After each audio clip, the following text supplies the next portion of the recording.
Hey guys, the Wrestling Road Diaries 3 is now available to be shipped to you by DVD or watched by digital download. Order now and get a free DVD cover signed by myself, Kikutaro, and Grado while supplies last. This is the documentary that dissects comedy in the world of professional wrestling. So many of you guys have tweeted me or Facebooked me and told me that you have already watched it and you already have loved it. If you haven't, order it up because you know you will enjoy it. But for now, enjoy the show.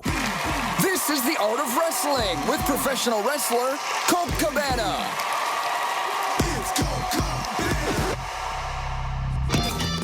All right, how you guys doing? Come on in, sit down, relax. You're about to listen to The Art of Wrestling, a professional wrestling podcast. It's a life podcast. It's a personal journal. It's an entry way into the minds and souls, the hearts and lives of the people involved in the world of professional wrestling. I am your host. My name is Colt Cabana. I am a podcast promoter. I'm a promoter. I'm a guest. I'm a podcast guest. I'm a podcaster. I'm a movie promoter. Most importantly, though, I am a professional wrestler, and I am not sitting here live in my studio apartment in Chicago, Illinois. No, I find myself in Los Angeles, California, at the home of Stu Stone, who is not currently here because he is in Las Vegas finishing up the final touches on his baseball card movie documentary. So I'm doing it solo, promoting around, getting it done. Before we go any further, this is a fan support and listener supported podcast supported by people just like you. We give it to you free of charge every single Thursday. ColtCabana.com, iTunes, SoundCloud, wherever you get your podcasts from. A couple great ways that you can support, rate, review, and subscribe on iTunes. Tell a friend, tweet it out, Facebook it out, Snapchat it out. Don't even bother with the Vine these days. I get it. It's going away. Best way that you can support, though, ColtMerch.com, DigitalColt.com, t-shirts, buttons, pictures, posters, DVDs, digital downloads, and, of course, the Wrestling Road Diaries 3, Funny Equals Money. That's where you grab it, ColtMerch.com, DigitalColt.com. Yeah, I'm in LA doing promotion for this movie. I'm literally just here to do podcasts so I can get the word out about this movie. I'm so passionate about it. I think it's great. Jack Ettinger does such a great job. Here, I'll tell you the podcasts that I've been doing out there. You can look them up. Maybe you'll like them. I did some comedy ones, Who Charted, Comedy Film Nerds, Doug Loves Movies, We Got This. Then I also did some wrestling ones that were also comedy ones. We Watch Wrestling with Vince, Matt, and Tom. The Store Horseman, which was done in the basement of the Comedy Store. And Tights and Fights, which is on the Maximum Fun Network. I did Doug Loves Movies with the guy from Cash Cab, Ben Bailey. He was one of the guests. That was probably the most bizarre thing that's happened to me this week. But a total fun couple days of coming out to Los Angeles. I'm not even pretending to be like a bigwig, but nice weather. Everything is beautiful out here. And I made some new friends, too. Some of these guys I knew from podcasting. Some of them I didn't know. And they've just been cool enough to let me on. And so far, everyone's really, really cool. And I've had a great time. Okay, the episode this week. Of course, I'm putting a big one out because I'm trying to promote this fucking movie. The episode next week is pretty big, too. And then maybe they'll fade off from there. But Edge is on the show. We did this one a while back, maybe. But it was, this is great. I mean, he's just such a normal person, which is something that I pride myself on, that I can just be a normal person, have a fun conversation. And it's so great that, like, he rose to superstardom, became a huge fucking name in the world of wrestling, a Hall of Famer, obviously, and he's still super humble, and he's just down to earth. And, like, it's somebody, that I personally can look up to. He's somebody I can look up to. You look up to these guys that have just done it all in wrestling, and some of them just have such big fucking egos, and they think they're the fucking coolest dudes in the world, the coolest guys in the room. And then you look at a guy like Edge, and you go, oh, you don't have to be like that. You can just be yourself, and people will still think you're awesome. So you're going to love this talk. Super proud of it, just like I'm proud of the Wrestling Road Diaries. I'm proud of everything. I'm a proud father these days, and don't think it's all promotion and good talks. I did have to go to work. I'm a working man. I worked this past week. I did wrestle. On Thursday, I trained 40 women. I trained 40 women how to be wrestlers. I mean, they've been trained already. They knew how to wrestle, but I was tightening it up, getting them ready. They were all trying to be Shimmer wrestlers. Kevin Harvey started a new thing called Rise. We're actually going to do the same thing in Los Angeles at the end of January. There's definitely the cool thing is I did this seminar and I knew for a fact that a bunch of these girls are going to be huge stars in wrestling. So I hope they don't forget Old Uncle Colt, who taught him how to wrestle that one time in Berwyn, Illinois. I flew to San Francisco, and then I had a show in San Francisco for APW, and then I flew all the way to Minnesota, had a show for Heavy on Wrestling, and then flew home for a day, and then flew right here to Los Angeles. San Francisco was great, APW. I mean, they're not in the gym anymore. You know, I did those shows in the gym wars, the famous gym wars. I did a couple of shows, 90 people, 100 people. This was like 800 people were packed into this place. Such a good show to watch me wrestle Boyce LeGrand, old school name from back in the day, but probably to watch Joey Ryan versus Cody Rhodes, which is really, really, really good. If you get a chance to see that. Cody Rhodes just bumps into thumbtacks? Is that a thing that's happening now? He did it the next night when I wrestled him in Minnesota. We just had a regular match, but it was a real good match. Everyone seemed to be really into it. Got a lot of nice feedback on Twitter and Facebook, so that was cool to do. I remember Cody's very first year in wrestling at OVW. Now, obviously, he's come a long way, and hopefully I don't suck. That's what it comes down to. He's come a long way, and I'm hoping that I don't suck. And I think we accomplished that. Both shows were fun. Saw a lot of cool people. Saw Tony Jones from Beyond the Mat. You remember him? Saw him. Met him for the very first time at APW. Sadly, Roland Alexander no longer with us. Beyond the Mat, you remember it. Read your labels. He was on this podcast. If you just knew this podcast, go to howl.fm/Colt and check out those archives. I did a great one with Roland Alexander a couple of years ago. In Minnesota, Eric Cannon is looking great, by the way. If you haven't seen Eric Cannon losing all types of weight, getting in great shape. Also saw Baron Von Raschke, and that reminded me of a time like 12 or 13 years ago for Ring of Honor in Milwaukee when me and Baron Von Raschke goose-stepped together.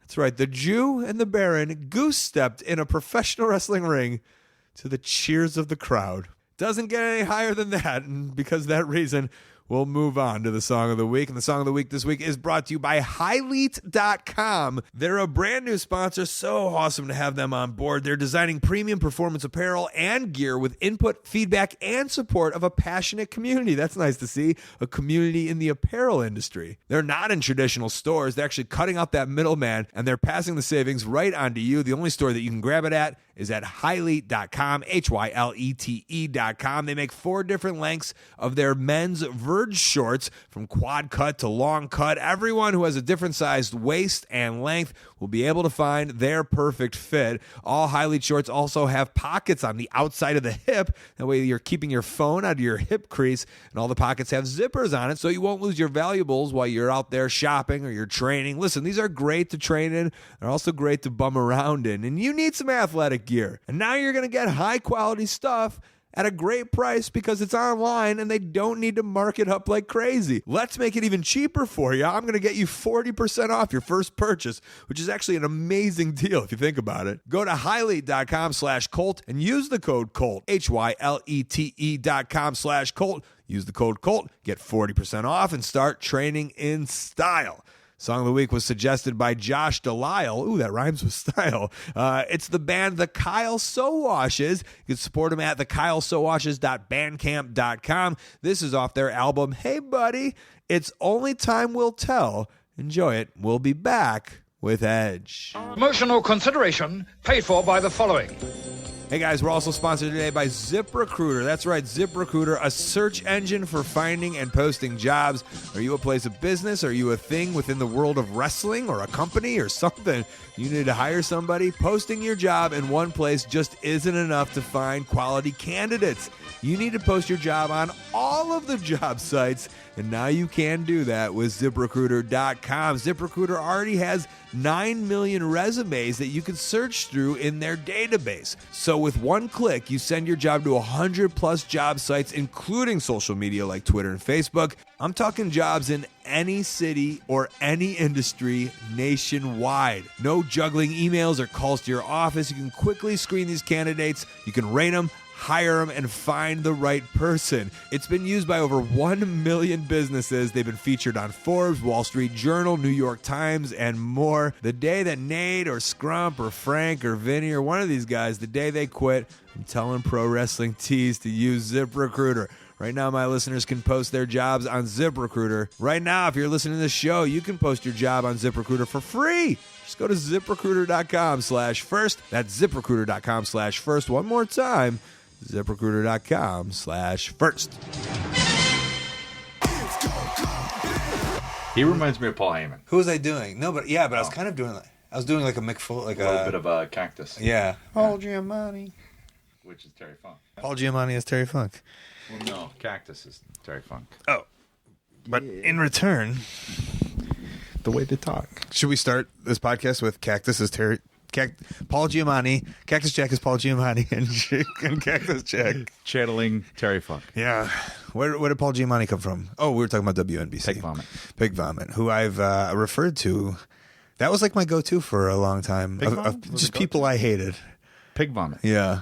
I mean, It's a great nickname. well, it really sets the tone for what you think of that person. Sure. Yeah. It was like, Because nobody likes Pig Vomit. you knew. I mean, that's how great that movie was. Yeah. Private Parts, for those of you who don't know. WNBC, which I forgot about. Great. It's just a great movie. And you know what? He never. And this, you know what? This can transition right to your career. Oh. Not really. I see what you did there. Well, No, I don't. He just did that movie, and then he got out of there, Yeah. on top. You know, It was a huge success. I'm sure people were like, "Oh, Howard Stern's gonna be an actor now. He's the man." He had a lot of hair. And so did you. We had similar hair. Don't pretend like you didn't. Yeah, I feel that you guys have a lot of similarities in that. Now that I think about it, Right? I'm not Jewish. Oh, he's not Jewish. No, he is Jewish. He's Jewish. Oh, similarities end. That was it. He's Jewish. Hair. I'm Canadian, and I'm of some descent. Of Judaism. There's some kind of Scandinavian. Look at me. We're yeah. I'm looking at you. Yeah, the beard's kind of a little squirrely. And When did you notice that Canadians that you were had a little twang to you? I realize it when we say sorry. I truly do. The Canadian is almost gone in terms of accent until a Canadian says sorry. But Sorry. Sorry. Sorry. it's okay.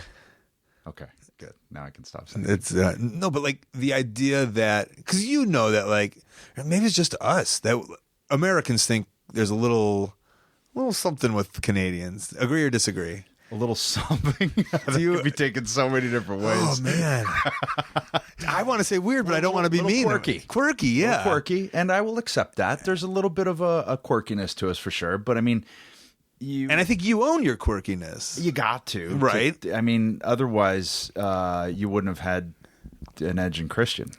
We were quirky, so we just spit it out. When you guys were doing your stuff, did people were they oh, that's Canadian humor? I don't think so. I don't think and I don't know if it is Canadian humor, but if you watch SCTV or Kids in the Hall, some odd choices. Yeah. Or even better, there's a show called The Hilarious House of Frankenstein. You got You had me on that. I grew up on SCTV and Kids in the Hall. Hilarious House of Frankenstein. One guy, Billy Van, plays all these characters, and it's this haunted What's house. the age? When did it come out? 73. Okay. Well, But you can still get it. Right. I wasn't watching it when I was, born. right. So, yeah, but it's out there. All right. Yeah. But so when you come, was it when you came to America, you guys realized that there was a little quirkiness to you, or? I think that's when we realized we had a different sense of humor. And I think with Canadians, there's a different sense of, we're definitely more polite. Yeah. In terms of sorry. Yeah. Or there's a general, I don't know, friendliness about Canada. Well, I like to kind of I like this thing to be different, but kind of always come back to wrestling. So I enjoy a story of not a story, but did you find the politeness weird amongst an industry of just fucking ravaged, savage people? One thing I think we had to get used to is that it's a Shark Tank in the locker room. It's a bunch of alphas and, especially back in the late 90s, it was the Wild West. So you had to kind of go, okay, we were the guys that went back to our rooms and read. And we were at that point frowned upon because we did that. And now the whole locker room does that. So you guys got a lot of shit for that. Never huh? to our face, Sure. but But that was a stigma that it people. was a stigma. Yeah, it and was. you were the ones getting it. Yeah, directly. yeah. It was you guys invented that stigma. We invented the guys that go back to our room and don't go out and party. So we but we owned it too, because that was just us. That's just what we did, and that we never drinkers, never partiers, never. That just wasn't us. Who was in the crew besides you and Christian? The non-party crew. I mean, it would kind of rotate at times, because some people would get tired of it and come hang out with us sometimes. But Lance Storm was always with us. Hurricane would pop in and out. It was. You were reading? You didn't do like board games together? No, and there wasn't like video game systems then. So like I've always just been like a voracious reader. I just read. Oh, really? Yeah, a lot.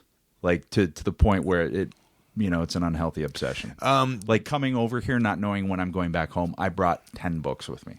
Ooh. Yeah. So that's why my couldn't bag be weighed bothered with a 51 pounds. Kindle. No, because it's not. I'm not holding it. I can't feel the paper. I can't crack open that. But yeah, I'm a book guy. Did you ever? Was there ever like book like for the sake of again like but kind of back to wrestling? Where do you like I'm reading this so I can better myself of wrestling?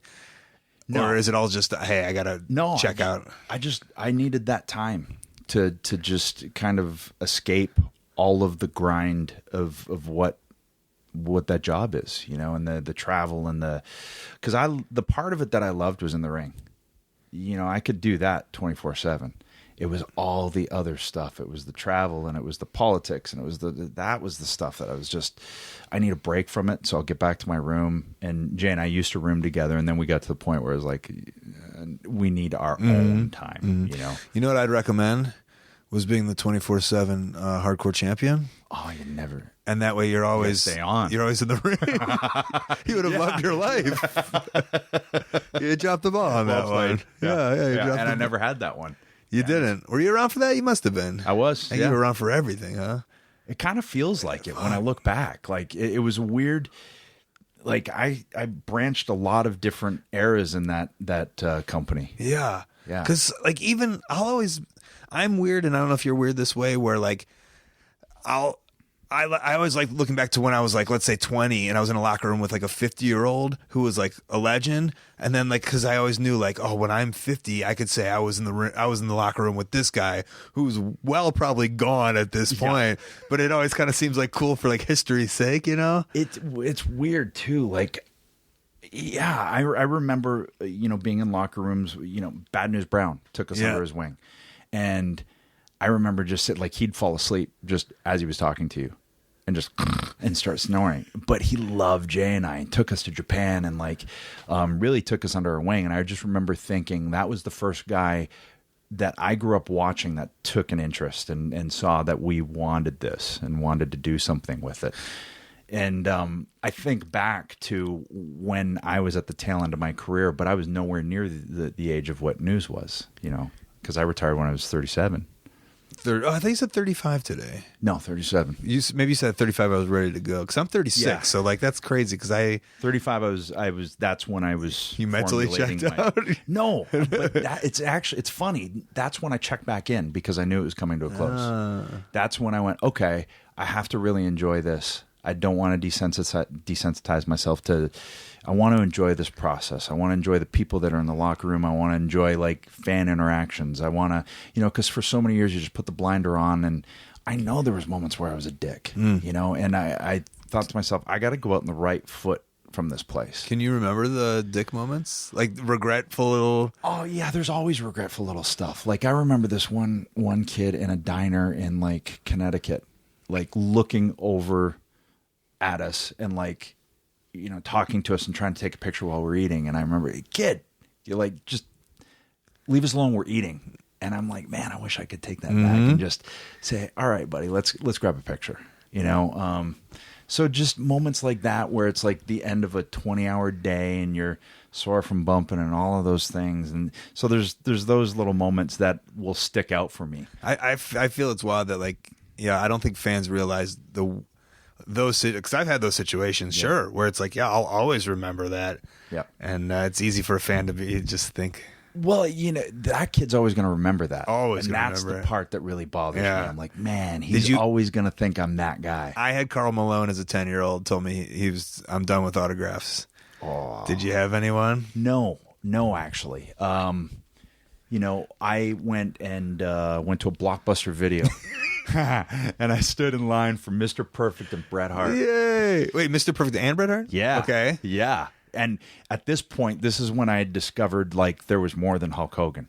Like there's a reason why I like watching Perfect's matches and Bret's matches. Oh, because they're awesome. Okay. So I stood in line and I had my it was Wrestling Superstars magazine, and it was like the annual one that like the PWI company would put out. Okay. Remember they put it like maybe it was twice a year.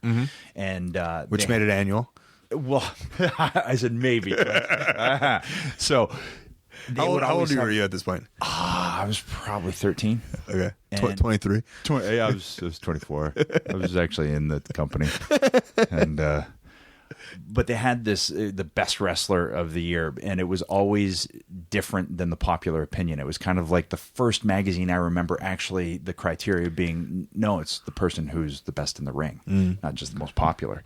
And Perfect won it. So I took that poster in and I was like, it says you're the best in the world. And he's like, they might be right, and signed it. But he was just cool. Yeah. So was Bret. And, I think even fast forward a few years and I was in the industry and I went to there was a Canadian show called The Deanie Petty Show.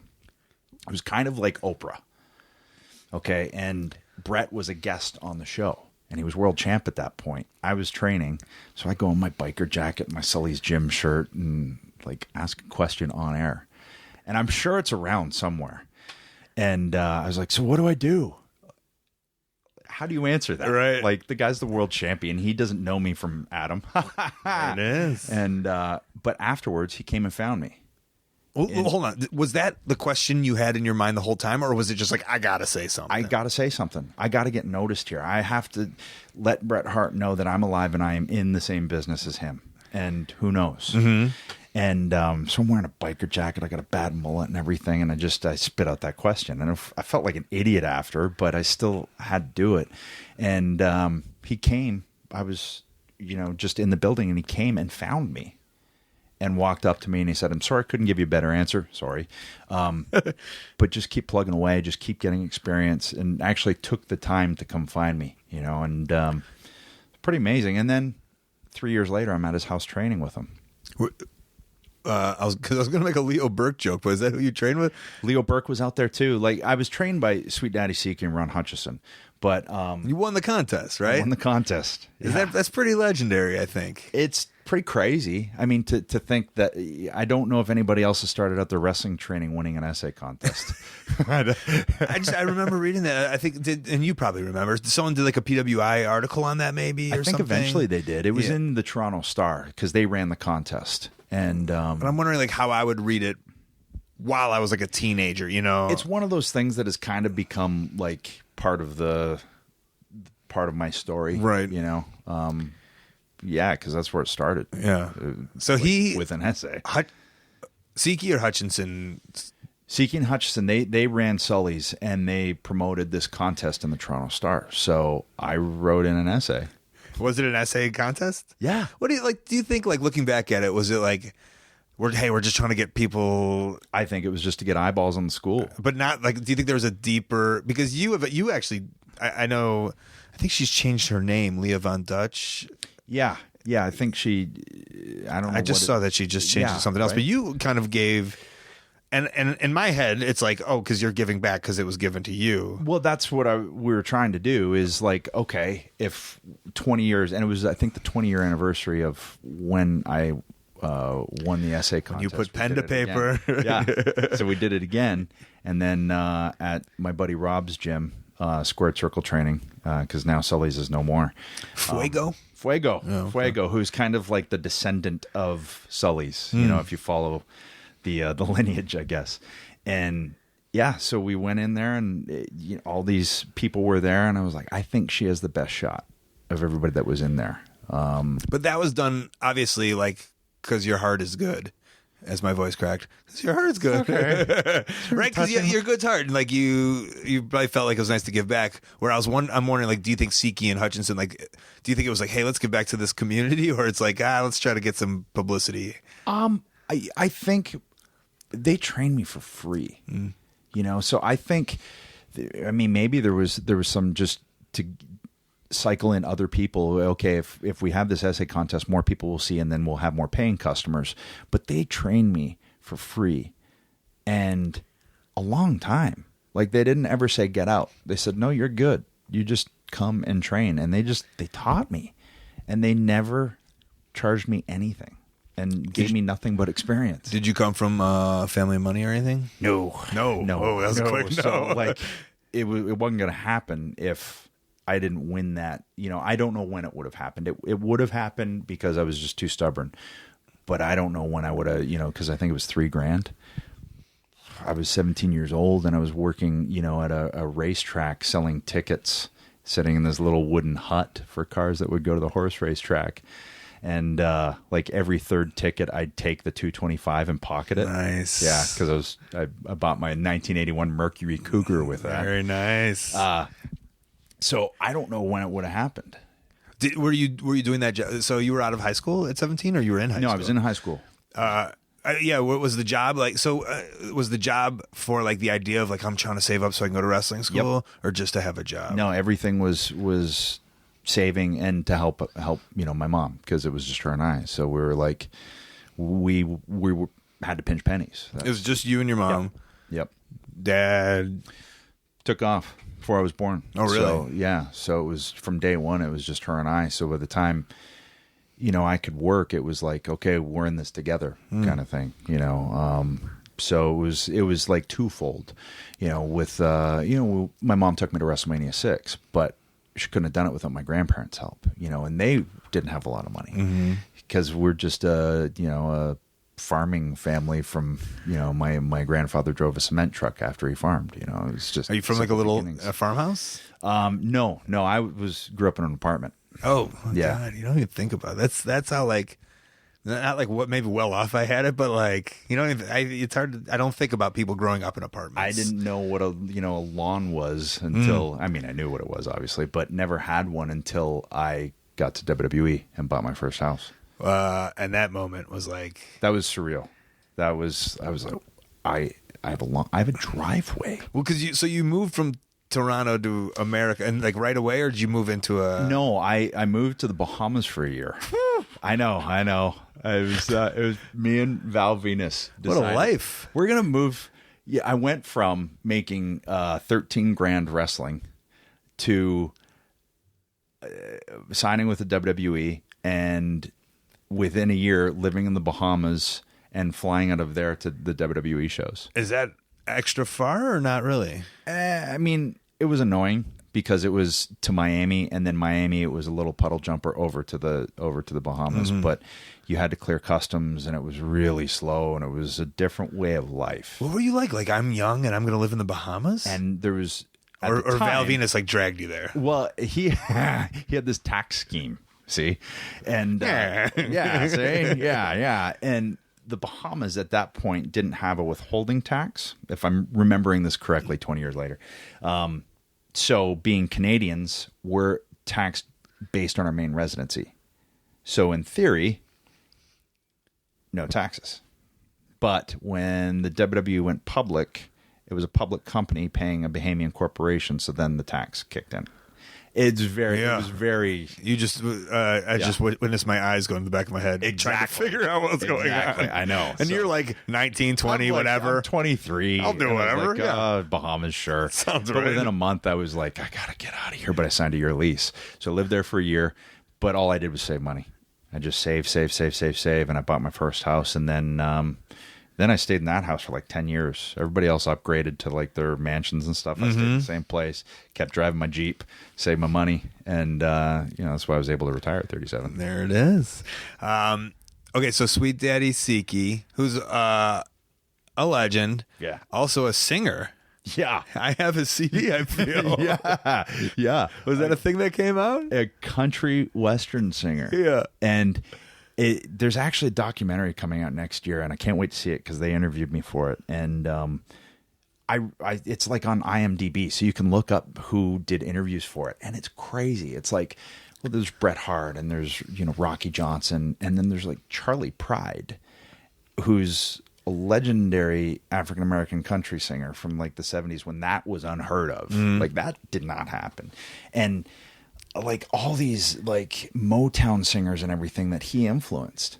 And if you even go further back and look at even just the cut of his boots, the reason The Rock had those calves cut out of his boots is because of Siki.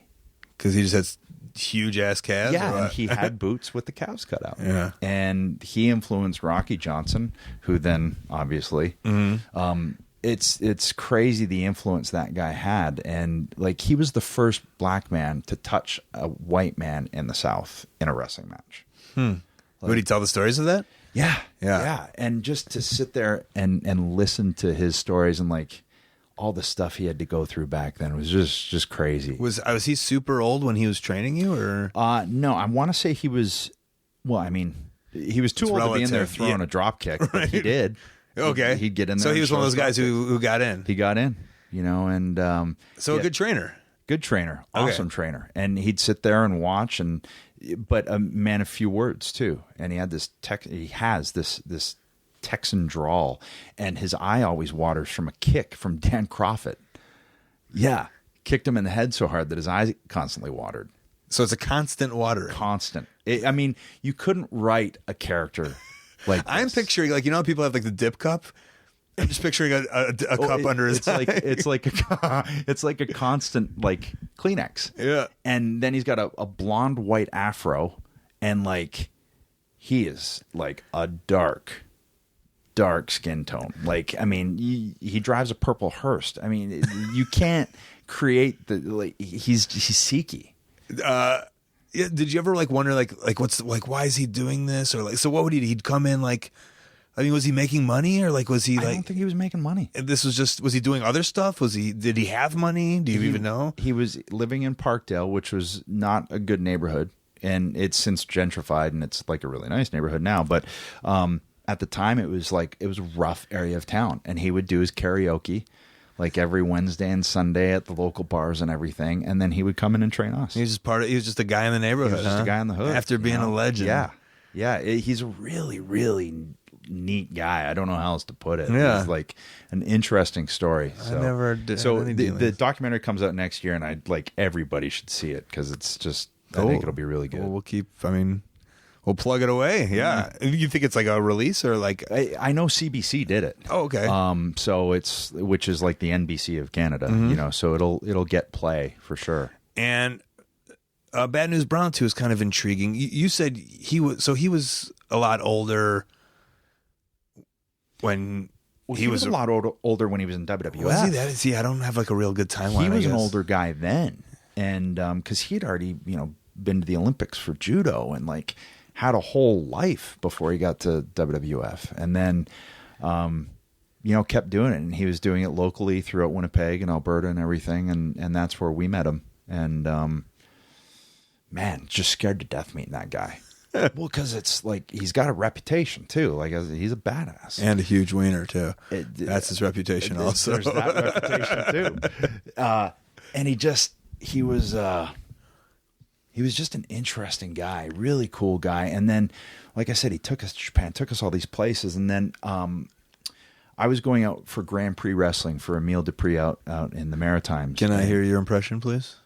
Oh, hey, hey, Sexton, Bob Sexton. I was like, Bob Sexton? Yeah, that's why I put you on the poster as. I was like, it's Sexton Hardcastle. Where'd Bob come from? Oh, well, the people they'll love it. I'm like, well, Bob Sexton?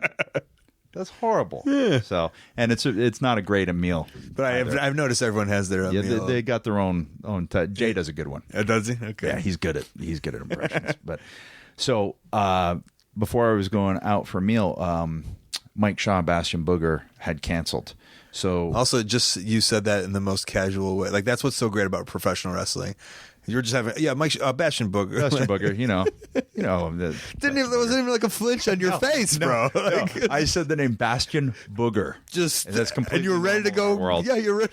There's no wait, huh? Yeah. You said what? Yeah, Bastion Booger. Yeah, he canceled, and News said, "Oh, I know this kid. I want to work him every night." So I worked News every night, and we wrestled 7 times a week. 7 nights a week we were in there, and he was awesome. And he would come out and people would cheer him. So we're like, there were times where during the match we flipped it, which was such great experience. And, to work heel against Bad News Brown was nuts. Yeah. You kind of have like, you have this nice allure of like independence before like this giant WWE run, but like, I guess looking back on it, was it that long? It was about 5 years. You did have 5 years. Yeah, it was 5 years. 5 straight. Yep. Years. It was whatever I made off of this tour funded getting to the next. Funded getting to the next. Funded getting to the next. Funded maybe I can get a pair of tights. Yeah. Maybe I can get my boots fixed. Right. Because I was running on one pair of tights and one pair of boots for a long time. And where did Sexton Hardcastle come from? Nick and I, Kazarni, Sin Bodhi, I'm trying to think of all his handles. We would sit there in French class and not pay attention. I thought you were just saying we were sitting there in French. Well, we're Frenching. We would sit in French and we'd take a break. We'd stop and come up with wrestling characters.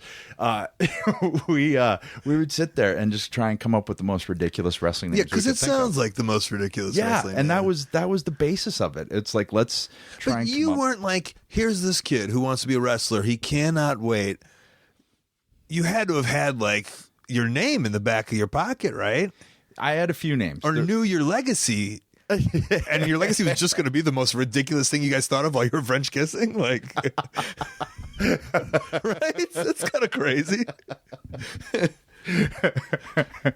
Yeah. Now that I break it down for you. It's pretty crazy. So you had a couple of them. What else did you have?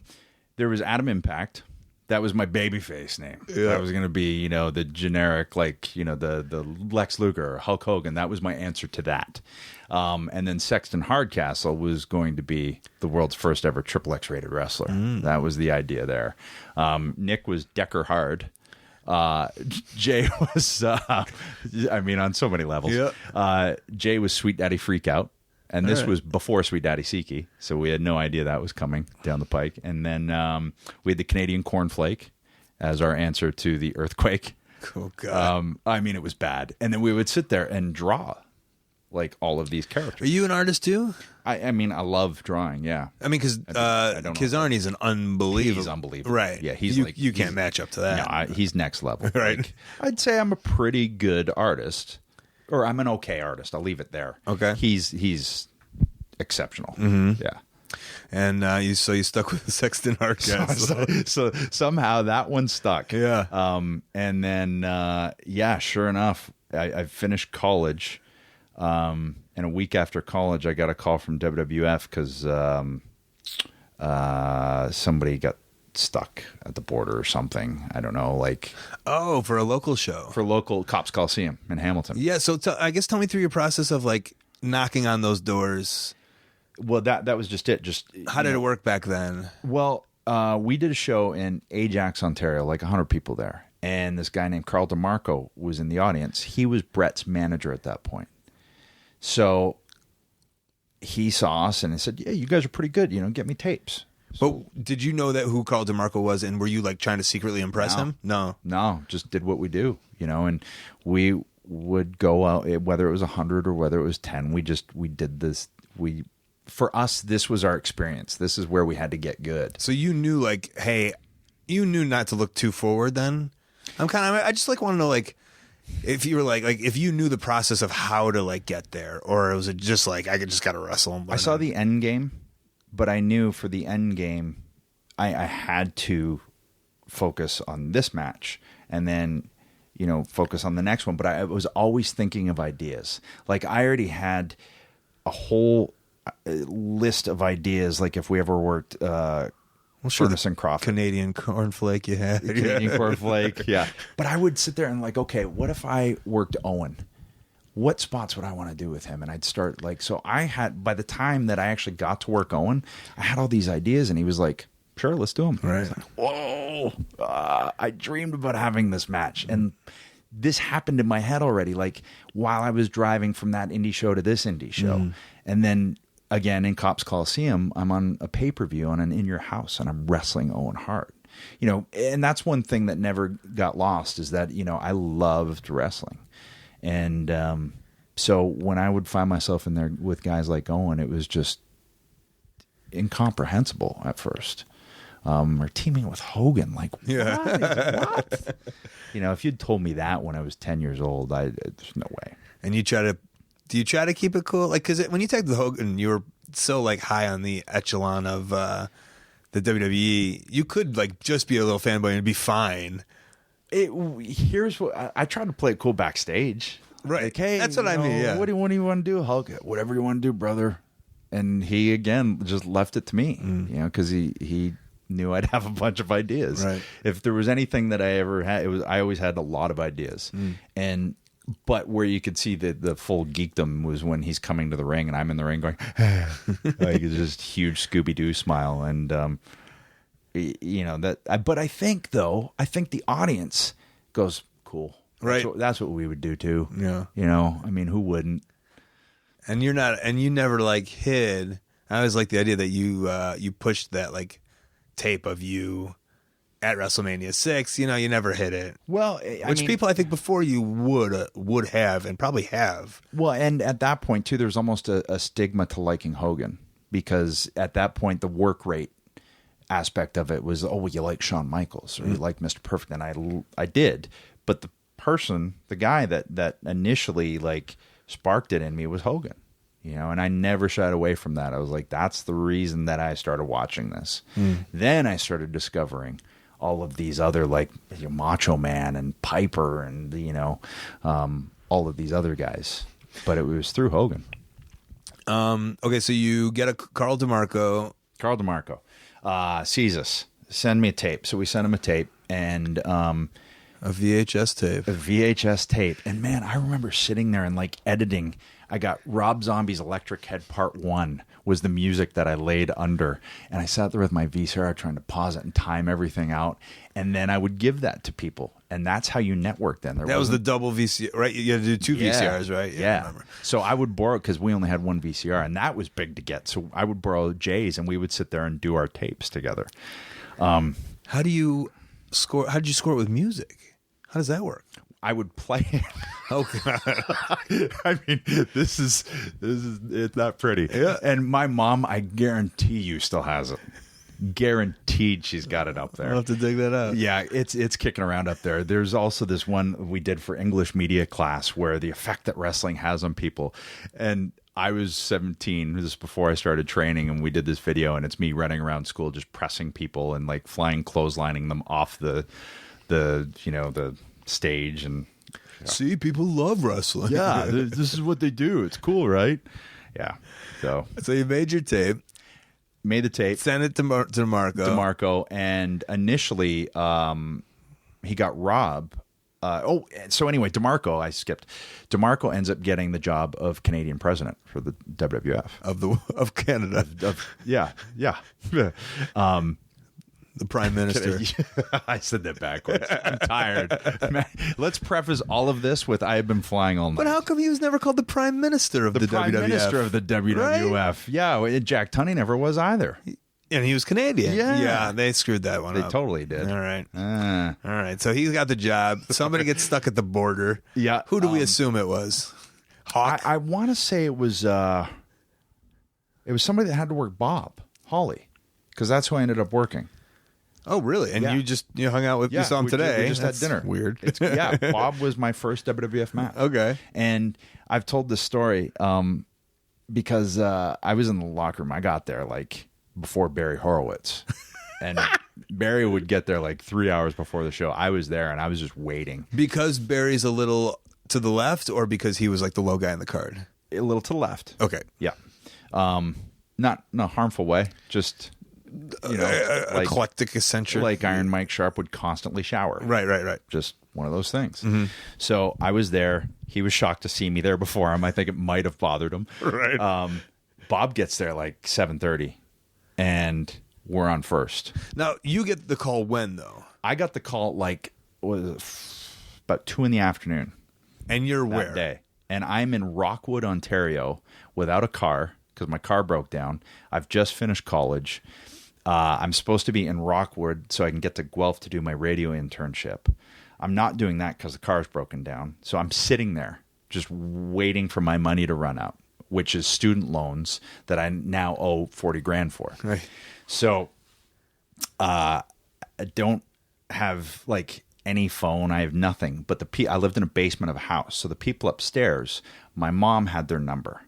So she called Jay, said they're trying to get a hold of Adam. So Jay came and got me in his Ford Taurus and drove me to the show. I mean, that's like a whole, right? Today, that wouldn't have, it'd just be like cell phone text. Yeah. There's like a whole line of like this person and that almost person. missed it. And you could easily miss that. I wonder how many people there are in the world who have missed their opportunity It's so in 1990, whatever. I think, well, even just like, I think, how many instances was there like Wayne Gretzky almost wasn't a hockey player? Yeah. And that's what he was meant to do. Yeah. You know, how many other people are there out there that could have been Wayne Gretzky? And you were meant to be a radio DJ. And I took the opposite path. Oh, it got fucked. Just depressing. You would have been great. Well, the only reason I did radio is because I thought it helped me with my promos. Of course. Of course. So, okay, so you get it. He takes you there. He's probably super jealous and happy for you, right? Well, he had just started training. Oh, you got a lot of years on him. Oh, huh? no. Wait, I started a year and a half before him. So he was going at this point. I kind of get fuzzy sometimes on like the exact minutia. But so he was going, but he wasn't. So within that group of you guys, you were kind of known as a little more polished, I guess. Well, huh? we were just more seasoned, even just in that year and a half, because while Jay would still train, like Joe Legend and I would head out to Winnipeg and do a tour. So we had more tours under our belt. So I guess at that point we were kind of the guys. And then Rob Fuego had done a match against Hakushi out in Halifax from Carl on a WWF show out there. So he was, and then Swinger came in. And so there was a bunch of us, but it just worked out that it was my turn. Okay. Yeah. So you get there. You're early. I'm early. I get there. I hand them a cassette of my music, which was Walk by Pantera. And they used cassettes back then? They used cassettes. Like, we're talking 96. So that's crazy. they were still, I mean, I'm sure some people they used CD for it, but I had a cassette. So I just handed them the cassette. And but it's like, I picture it's this giant stadium? It's Cops Coliseum, so it's like a 10,000 10,000, and in my head, just you saying that, it's just a little boombox with a microphone, right? Like that's the run. It's amazing how low key WWF shows were, for the people that were there to actually see it. Yeah. So Bob comes up to me. He goes, "How long you been working?" I was like, like 4 years. He's like, "Oh, fuck," and walks away. And I'm like, "Oh no." Like, and I don't blame him because he's trying to make his way in the company too, and now he's got to wrestle some kid who's been wrestling, 4 years. Which version of Bob Holly did This you was wrestle? Sparkplug. You worked Sparky Plug. Yeah, it wasn't. It was past Thurman Sparky. It was Bob Sparkplug Holly. Okay. And we went out and we called it out there, and we had the finish, which was crossbody, and we had a good match that people reacted to. It was a good, solid, opening match. Didn't do anything stupid, and Bob was happy. And I realized later that is a feat to make, right? Yeah, because Bob's an intense dude. Yeah. I've always gotten along with him, but he definitely, when he's not happy, and he was happy after that match. So did they like you right away? Yeah, George Steele came up to me and said, "Well, keep in mind, kid." And Warrior came up to me and he said, "You're really good." And I was like, "Oh, that." And for no reason, they just came up and told me that, which I thought was really cool. They didn't need to. Razor came up and said, "Now you just got to figure out how to do it in front of 10,000 every night instead of 10," which I took to heart. I was like, "Okay, all right, I got to make everything like bigger, like the movement's bigger and the persona bigger." And I took that, and that was like something to bite onto. And it gave me like, okay, there's hope. This is going to happen. Like, I just have to keep doing what I'm doing. I'm on the right path. I'm on the right track. And then a year later, I got signed. So, yeah, because I was going to ask when there's that WCW, what is that, Saturday night. Is it Saturday night? Yeah. Yeah, and what? We're worldwide, or Yeah. I don't know. They had like 52 shows. Right. I don't know. Where was that in the grand scheme of? That was before that. So that was like... That was before that, even that match with Bob Holly. Yeah. Yeah. Could you work in... Was that in America? Yeah. Could you work in America? No. No. Yeah, perfect. I drove with this guy, Terry Morgan. I met him in Hamilton, and we drove, and we picked up Rhino in Detroit. This is where the first time I met Terry. We pick up Terry, and we drive to Florida together, 24 hours, and then we... Straight. And then we roomed there. So him and I became, part of our deal from that point forward. Who had the in on WCW? Scott D'Amore. That's God. I did a podcast with him, so we talked about that. Yeah, Scott D'Amore was booking all of the enhancement talent, and so I was like, okay, I need money. It's going to pay about $450. Was it I need money or like WCW, sweet TV? I always wanted WWF. Yeah, okay, wasn't even a thing. For me, if there was a little bit of trepidation to do it. Yeah, because I was like. Because at that point, like, you job on TV, you get seen by them, they see you that way, and I just looked at it, okay, if I at least get in there, I can show them I'm good and make some money to get to the next tour.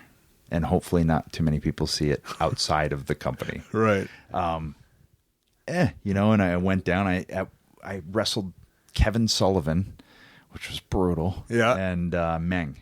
And you picked two good. Right? I know, and I took a choke slam on the spinning wooden podium by Big Show. Oh God! Yeah, is Ming and Sullivan like? It was the faces of fear, right? But like their reputation as a because now Meng was great. He was great. Okay, so now they're both like lovable older dudes. He was. I mean, it's intimidating to look at because I think he had the fro thing at that point too. But super easy, super like.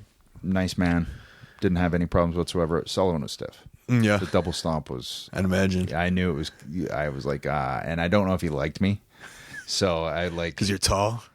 Probably I was like a foot taller than him. Fucker's taller than me. So I knew when it was like, oh yeah, you take a choke slam from the giant on the floor. I was like. Okay, this is. I'm taking that and the double stomp. Is that on YouTube somewhere? The choke slam. It's got to be somewhere. The choke. Yeah. I don't remember that one too. It's got to. Oh, that was not fun. And it's not like he was some seasoned vet. Like no, I think he's like in his second match. Yeah. Okay, so like this, like I don't know. This podcast all kind of bases off of like our struggles, kind of, and so obviously, like we hear the story of you struggling to get there. And I think a lot of us, and myself included, think that it's just like kind of all, WWF, you're a made man. But I'd imagine, like, with a lot of just like life struggles. What I always thought that getting there was the hard part. And then I realized that once you're there, like surviving there and then trying to make it to the top there is by far the hardest part. And then juggling life. And juggling all the changes that come with life, and it sounds okay, first world problems. So yeah, but a lot of stuff changes. The speed of life changes. The responsibilities of life changes. Now you have more people depending on you. Now you have, the company starts putting a dependence on you. And now you start thinking about, okay, that camera guy's family at home. I got to keep chugging along because I want to make sure everybody's good. And if the house isn't good. And so all of that starts to filter its way in at some point. To a polite Canadian boy. Now, the other monsters don't give a fuck. That kind of wraps it all up, right? So that weighed on you your whole run? I mean, at a certain point you got to check it, but it's definitely sneaks in there. And like I said, just the bills at home. And so you're going however long the tour is, you get home, you basically got a day to sleep. And that day I'd sleep until 2 p.m, and then I'd wake up and go, okay, what do I got to do? I'll take care of the bills. I'll take care of this. I'll take care of that. The errands of life that everybody else, has 5 days a week or 7 days a week to take care of. You got like one. So just stuff like that, and initially, if you're not prepared for it, it can slap you in the face. Taxes, all of those things. I was always really on top of that.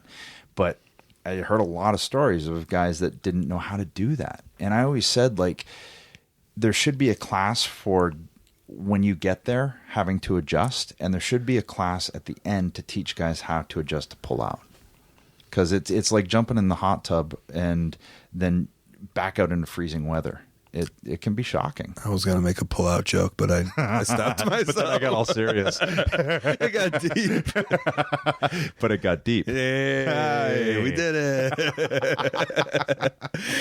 Because there was a time, I think it was when I was kind of there, and, I didn't, it's like I knew what was going on in your head or anything, but I think you were like, or maybe it went around the circle of the wrestlers of, you were just like, I got to take time off. Yeah.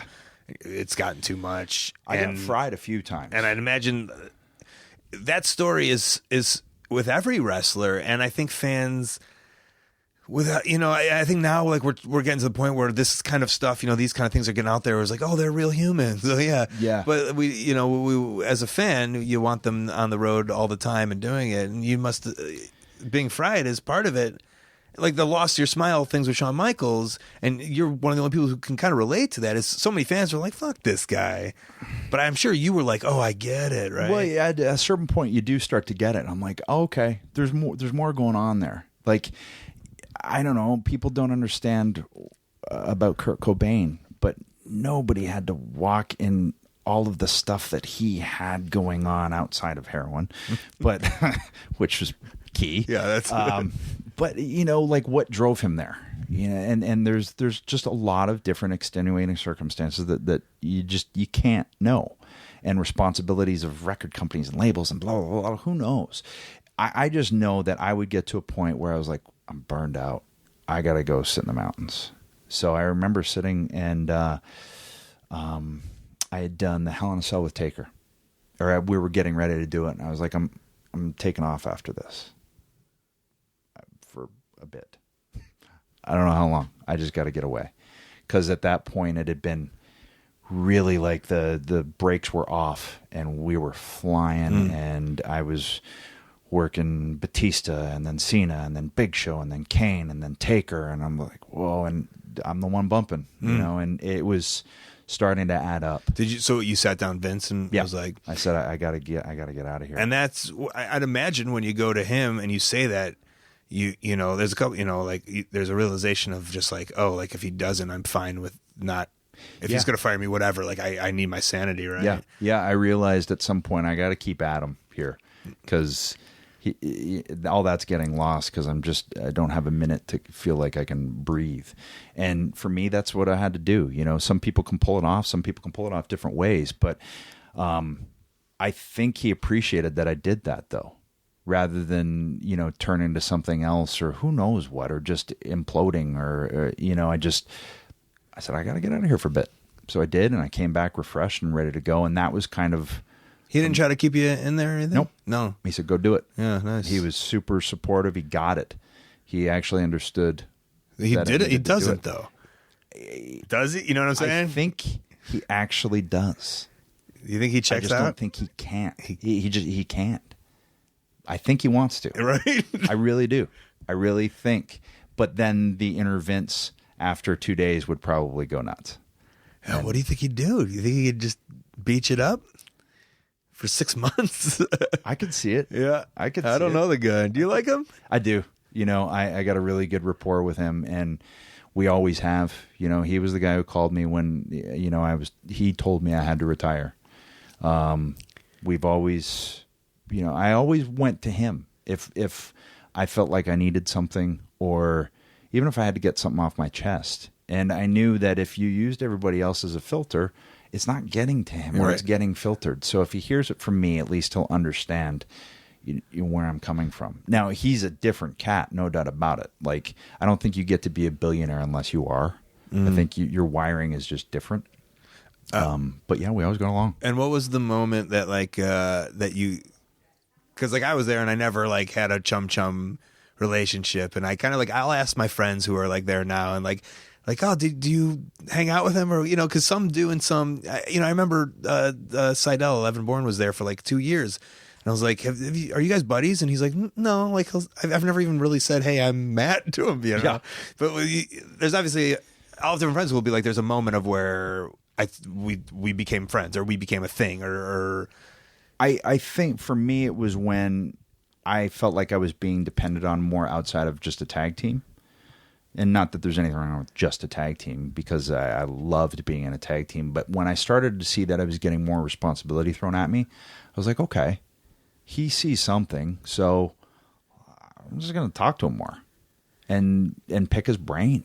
So you weren't like, there's always a weird nerve of, I guess, kind of going up because, the eggshells of that place, right? Yeah. Probably especially when you were there. So there's that like moment, like when you decide to pick his brain, that means you're kind of like, the guard's kind of down and you're ready to work. Well, almost. yeah. And there was also, there was times too when, at that point I was considered a leader there. And there, I remember one time we were in Italy and a hotel room got completely, one of the few times I actually didn't go back to my room and read. Right. And there was a bunch of us and we fire extinguished Rodimer. Yeah. Yeah. A big deal. Yeah. Yeah, but that was so much later in your run. Yeah, but this was a moment where, he called me in and he goes, "What happened?" I was like, "It's me. I'll take full responsibility." And I had to pay for everything. Yeah. I got fined. Nobody else did because I took the rap for them because I knew that was where I was. But when you're with Gangrel and you're a Brood, are you like rapping with Vinnie Mac? No. At that point, I was just like getting the feel of the place. Right. But I'm asking, when's that? When was the transit? When I went singles. Just when you went singles. Yeah, I was like, okay, I'm doing this deal with Angle now. I want to go pick his brain and see what he sees. Where do you see this heading? Because I have some ideas too. And once I started going, you have lots of ideas. I got lots of ideas. If we've learned anything. And I think that's when he started hearing some of my ideas, and he was like, "Wait a minute." And then seeing some of the ideas in false finishes and everything start coming out, and realizing some of them were working. And then I'd get back to him. Well, who came up with those false finishes? That was Edge. It just eventually you have to kind of build up a resume first once you get there. Strangely, it's weird. That's it, man. That's it? That's it. I like the sad part is we could probably do this for 4 hours. But can we promote anything? Do you need anything promoted? I don't know. You gotta. Is your show still on the network? It's probably still available. Yeah, it's still on there, and we might do a season 2 if I can cram it in between the other. Stuff. We could promote on Netflix. You and Jamie Kennedy. Yeah, who I saw today. I know he's here. So random. I saw him I was like, "Hey, Jamie." Yeah, I did another one for WWE. It comes out in September. I think. Okay, there's a plug. I don't know when this will come out, so it comes out. Yeah, it comes out. What's it called? It'll be out there. Interrogation. Oh, I've heard of that. I think there's a trailer. Right. Yeah. You like? I enjoy. How's the transition? Yeah. How's the transition? I didn't think I would. Like I even when I first did the Haven deal, that came right off of SmackDown, and it was because they saw my retirement speech. They wanted to tie into SmackDown, all of that stuff. First season, I was like, I'm not an actor. I'm not going to do this. I'm bored, and rather than. But you're a creative type. Exactly. And that's where it started to get me. Between the first and second season of Haven, I said, that's it. Now I'm retiring. I grew a big beard and I just sat there. And then I started going like, I got to do something. Like, so you didn't have a plan of your outlet. I started painting. So I painted like 42 luchador masks. and then I was like, I need to do something. I like that's the idea that's all we know as wrestlers is like, I started painting lucha masks. Right. And then I went, okay, yeah, I got to do something. So Haven called and I was like, yeah, I'll be out there. And then I started taking classes and really diving into the layers of characters, and because you can kind of peel them back a little bit more than you could with wrestling. Yeah. So it's been fun. Cool. And then what social media do you play with? Any? I am on the Twitter, and I just took over my Facebook. Okay. Which I didn't even know I had. Sure you do. But WWE had started 1 year ago, so I now I have the reins of that. What's your Twitter? Edge Rated R. And your Facebook's just WWE WWE Edge? Yeah. Not an Instagram guy? Not yet. Not a Snapchat guy? Not yet. I don't know. I'm getting there. Because I'm starting to see like that it actually matters in acting, like what your social following is. It's so weird. Yeah. Like I get hired on something because I have da-da-da-da-da. Right. I'm like, what? Yeah. And then, but I always feel like, okay, well, if I get hired for that, once I get there, then I can, show them what I got. Show them if I got chops or not. Yeah, it's a good foot in the door. Yeah. I mean, your foot in the door is 20 years of, or 15 years of of live television. Live television, yeah. Yeah. Which now people are starting to get because of Dwayne, because of Dave, and these guys that are showing like this is actually training. Mm-hmm. It's live training. It's theater. I think I remember someone saying something about, I don't know, I heard somewhere like Steve Austin was on a show. I forget what it was. Maybe it was like one of those weird USA shows. What was the one that Bridges? Yeah, that's what it was, wasn't it? Yeah, Don Johnson. Yeah, and I heard a director just being like, yeah, he just knocked it out in one take, and he's like, oh yeah, they do that every night. I guess that makes sense. Yeah, and people don't realize either just the, I mean, how easy. That's the thing I always hear. You guys are so easy to work with. Because we're not prima donnas. Yeah, I just had this discussion with someone else who just left the WWE, and it's unbelievable. Like we're so used to being treated like shit that like if you give us like a hot meal, we're like, oh my god, thank you. Wait, and someone puts my clothes up in the morning that I have to wear. Okay, I'm gonna make sure to thank that person 12 times. I like after, even still at the end of the day, like my wardrobe, I fold it and I put it back up on the hangers and I hang it up. I can't just leave it strewn about. I mean, hopefully we could just take over the industry eventually. Hey, that's the goal. Little by little, people are starting to understand. Yeah. Well, cool. Yeah, that's it. Hey, sorry, it's okay. Sorry. Thanks for being on, man. Thanks for having me. All right, Edge on the show. Great to have him. It's a big get. It's a big name. We're buddies. He wants to see this movie do well. That's the key. He's like, Cole, I want this movie to do super well, so I'm coming on the show, and we're going to push it hard. At least that's what I assume he's thinking. And also, they're writing on season 2. Him and Christian are in that lodge. No one can bother him. Coming up with the funnies on the on that network that they're doing. Great to have you on the show, Edge. You're amazing. Before we get out of here, let's get in some plugs and upcoming events. All right, the best way that you can support ColtMerch.com, DigitalColt.com. That's where you can buy the Wrestling Road Diaries 3, people. Twitter and Instagram at Colt Cabana, Facebook /AOW Podcast, also /Colt Cabana. Past archives of the show are available ad-free on Howl.fm. Use the code COLT, get yourself a free month. ColtWrestling@gmail.com is my very public email. Maybe a promoter want to put me on your upcoming show or convention. I got a YouTube page. I just collaborated with Brian Zane of Wrestling with Regret. Check out the weird thing we did on his YouTube channel. It was really fun to make. Also, ColtCabana.com is my website. You can find the P.O. Box there. Send me some snail mail. Upcoming this Saturday and Sunday, November 19th and 20th, Rahway in Newark, New Jersey, WrestleProOnline.com. Wednesday, November 23rd, Chicago, Illinois, the night before Thanksgiving. Marty and I are doing comedy at live@northbar.com. Grab those tickets. Come see a fun show. Friday, November 25th, Cleveland, Ohio, AIWrestling.com. Saturday, November 26th, Chicago, Illinois, AAWrestling.com. Sunday, November 27th, Hamilton, Ontario, Canada. I'm doing a live podcast before the show, and then I'm doing a show, Wrestling, Alpha-1Wrestling.com. December 2nd and 4th, New York and Philadelphia, ROHWrestling.com. Saturday, December 3rd, Waukesha, Wisconsin, HouseOfHardcore.net. Friday, December 9th, West Dallas, Wisconsin, BrewCityWrestling1.com. Saturday, December 10th, Barnesville, Georgia, WrestleAmerica.com. Friday, December 16th, Philadelphia, Pennsylvania, HouseOfHardcore.net. That is the show for this week. I am in Stu's place, so I'm going to try to make this quick as it's 1 a.m. in Los Angeles, which that means it's 3 o'clock in my head right now.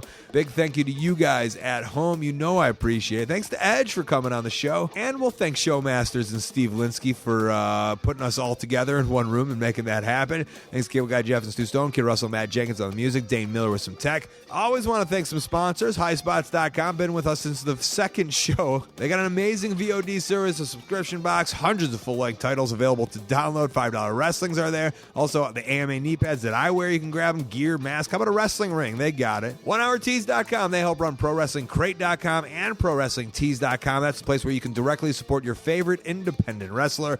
TweakedAudio.com/Colt. The earbuds that I use get 30% off and free shipping just because you listen to this show. And no chat afterwards. Just me. I got to go. You know the deal. Wrestling Road Diaries 3. If I annoyed the fuck out of you with this yet, next week we're going to do a good one too.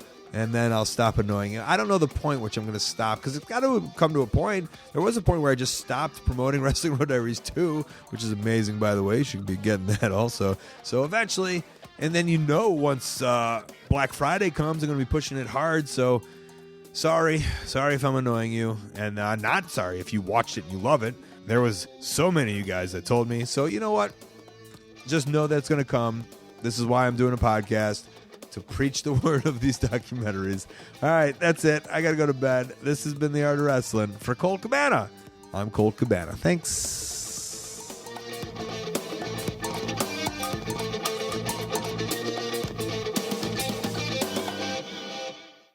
Mike, check. Check, check, check. 1. Little Beastie Boys there for you. Just with the 1-1-1? Mike, check. I don't know if it is, but... Yeah, I don't know if it is. Hey, tough guy. We need to figure that one out.